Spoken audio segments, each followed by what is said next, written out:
നീ തീരുമാനം ഒന്നും പറഞ്ഞില്ല. ഞാനെന്താ അമ്മേ പറയണ്ടേ? പണ്ട് ഇതുപോലൊരു സംഭവം നടന്നതാ എന്റെ ജീവിതത്തില്. അന്ന് നിരഞ്ജനെ ചോദിച്ചത് ഡോക്ടർ ജയശങ്കർ ആയിരുന്നു എന്ന് മാത്രം. എതിർത്തൊരു വാക്കുപോലും പറയാതെ അന്ന് ഞാൻ വിട്ടുകൊടുത്തു. കാരണം അന്ന് നിരഞ്ജൻ എന്റെ ആയിരുന്നു, എന്റേത് മാത്രമായിരുന്നു. നിരഞ്ജന്റെ കാര്യത്തിൽ തീരുമാനം എടുക്കാൻ പറ്റുന്നത്ര അധികാരവും അവകാശവും എനിക്കുണ്ടായിരുന്നു. ഇപ്പോ അങ്ങനെയൊന്നും ഇല്ലല്ലോ അമ്മേ. നിരഞ്ജന്റെ മേല് എനിക്കൊരു അവകാശവും ഇല്ലല്ലോ. നീ സ്വയം പിന്മാറണം. അങ്ങനെ ചെയ്യാലോ. എന്തിന്ന് പിന്മാറണം? എന്തിനു പിന്മാറണം? മറ്റുള്ളവർക്ക് വേണ്ടി ജീവിച്ച അമ്മേ ഞാൻ ഈ നിലയിലെത്തിയത്. നിങ്ങൾക്കൊക്കെ എല്ലാരും ഉണ്ട്, എനിക്കാരാ ഉള്ളത്? നിരഞ്ജനെ സ്നേഹിച്ചു എന്നൊരു ഒറ്റ തെറ്റല്ലേ ഞാൻ ചെയ്തിട്ടുള്ളൂ. അതിനാ അമ്മേ ഒരു ജീവിതകാലം മുഴുവനും ഒറ്റയ്ക്ക് ഞാൻ അനുഭവിച്ചത്. ഇപ്പോഴും അനുഭവിക്കുന്നത്. അമ്മയും മിക്കപ്പോഴും ഒറ്റയ്ക്കാണെന്ന് എനിക്കറിയാം. തനിച്ചായി പോകുന്നതിന്റെ വേദന ഞാൻ അമ്മയ്ക്ക് പറഞ്ഞു തരേണ്ട ആവശ്യമില്ലല്ലോ. വരണ്ട് കിടക്കുന്ന എന്റെ ജീവിതത്തിലേക്ക് ഒരു കാറ്റ് പോലെയാ നിരഞ്ജൻ ഇപ്പൊ കടന്നു വന്നത്. നിരഞ്ജന്റെ മറ്റൊന്നും എനിക്ക് വേണ്ട. പക്ഷേ ആ കൂട്ട് അത് ഞാൻ ഒരിക്കലും വേണ്ടാന്ന് വെക്കില്ല. വേണ്ടാന്ന് വെക്കേണ്ട ആവശ്യമില്ല. മറ്റുള്ളവര് ഓരോന്ന് ചിന്തിച്ചു കൂട്ടിയിട്ട് അതിനനുസരിച്ച് ഞാൻ ജീവിക്കണമെന്ന് പറയുന്നതില് എന്ത് ന്യായം അമ്മയുള്ളത്? പണ്ട് ഞാനത് ചെയ്തിട്ടുണ്ട്. ഇപ്പൊ എനിക്കതിന് വയ്യ.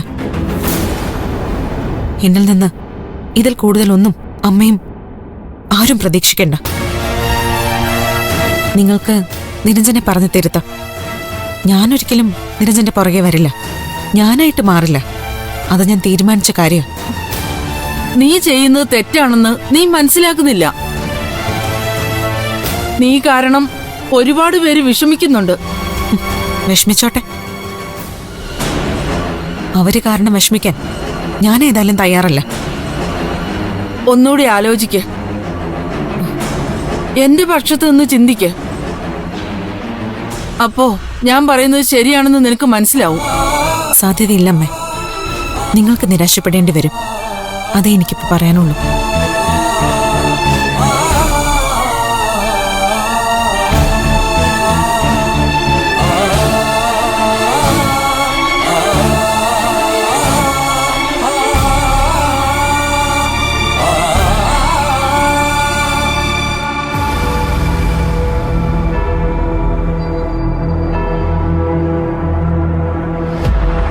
എന്നെ തങ്കച്ച ഏർപ്പാടാക്കിയതാ തന്നെ ജാമ്യത്തിലിറക്കി. എത്രയും പെട്ടെന്ന് എന്നെ ഒന്ന് പുറത്തിറക്കി താ വക്കീലേ. ഇവിടെ കിടന്ന് മടുത്തു. ഒറ്റ ദിവസം കൊണ്ടോ? എന്തിനാ ഒരു ദിവസം? ഒരു മിനിറ്റ് പോലും എനിക്കിതിനകത്ത് കിടക്കാൻ വയ്യ. ഇതൊക്കെ അറിയാമെങ്കിൽ പിന്നെ എന്തിനാ ഇതിനിറങ്ങി തിരിച്ചത്? ഞാൻ ഇറങ്ങി തിരിച്ചാന്നോ? എന്നെ പെടുത്തിയതല്ലേ. അതിനൊരു പരിധി വരെ മാമച്ചനും കൈയുണ്ട്. പെട്ടപ്പോ ആര് പെട്ടു? ഞാൻ പെട്ടു. കൈക്കൂലി വാങ്ങിയെന്നാ കേസ്. നമ്മളതൊന്നും മാറ്റി പറയുന്നു. മാമച്ചൻ കടമായിട്ട് തന്നതാ അത്. അത് കൊള്ളാം. പക്ഷേ മാമച്ചൻ സമ്മതിക്കൂ? സമ്മതിപ്പിക്കണം. അതിന് മാമച്ചനോട്ട് സംസാരിക്കണം.